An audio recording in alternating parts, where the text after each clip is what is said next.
আসসালামু আলাইকুম সুপ্রিয় দর্শক জানিয়ে দেব এখনকার গুরুত্বপূর্ণ টপ নিউজটি পুরো নিউজটি উপস্থাপন করব আমি নিপা আক্তার শিমু এবার বিস্তারিত খবর সহিংস বিক্ষোভের পর নেপালে কেপি শর্মা ওলি সরকারের পতন হয়েছে প্রধানমন্ত্রীর পদ থেকে সরে দাঁড়িয়েছেন তিনি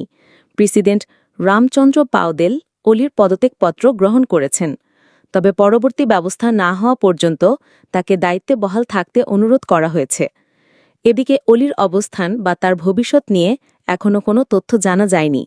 সেনাবাহিনী কিংবা প্রেসিডেন্টের পক্ষ থেকেও এই বিষয়ে কিছু বলা হয়নি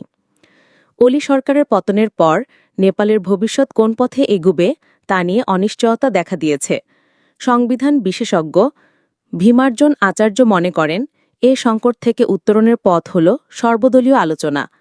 তবে এর আগে বিক্ষোভ থামাতে হবে এবং দেশের স্বাভাবিক অবস্থা ফিরিয়ে আনতে হবে অন্তর্বর্তী সরকারের সম্ভাব্য প্রধান হিসেবে শোনা যাচ্ছে নেপালের সুপ্রিম কোর্টের সাবেক প্রধান বিচারপতি সুশীলা কার্কি এবং তার পূর্বসূরি কল্যাণ শ্রেষ্ঠার নাম তবে তাদের বয়স ৭০ পেরিয়ে যাওয়ায় তরুণ প্রজন্মের অনেকেই আশঙ্কা করছেন তাদের নেতৃত্ব এ আন্দোলনের মূল উদ্দেশ্যকে ব্যর্থ করতে পারে অন্যদিকে আলোচনায় উঠে এসেছে কাঠমান্ডুর মেয়র বালেন শাহের নামও মাত্র ৩৫ বছর বয়সী এই নেতা অলি সরকারের কট্টর সমালোচক ছিলেন তিনি তরুণদের বিক্ষোভে সমর্থন জানালেও নেতৃত্বে আসতে অস্বীকৃতি জানিয়েছেন তার আহ্বান তরুণরাই সরাসরি রাষ্ট্র পরিচালনার দায়িত্ব নিক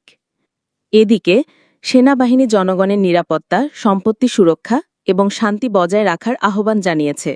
তারা বলেছে নাগরিকদের জীবন ও মর্যাদা রক্ষা করতে প্রতিশ্রুতিবদ্ধ এবং দেশে স্বাভাবিক অবস্থা ফিরিয়ে আনতে মধ্যস্থতাকারীর ভূমিকা পালনের ইঙ্গিত দিয়েছে প্রিয় দর্শক এই ছিল এখনকার গুরুত্বপূর্ণ নিউজ আরও গুরুত্বপূর্ণ নিউজ নিয়ে ফিরছি কিছুক্ষণের মধ্যে নিউজগুলো সবার আগে দেখার জন্য এই চ্যানেলটি সাবস্ক্রাইব করতে ভুলবেন না ধন্যবাদ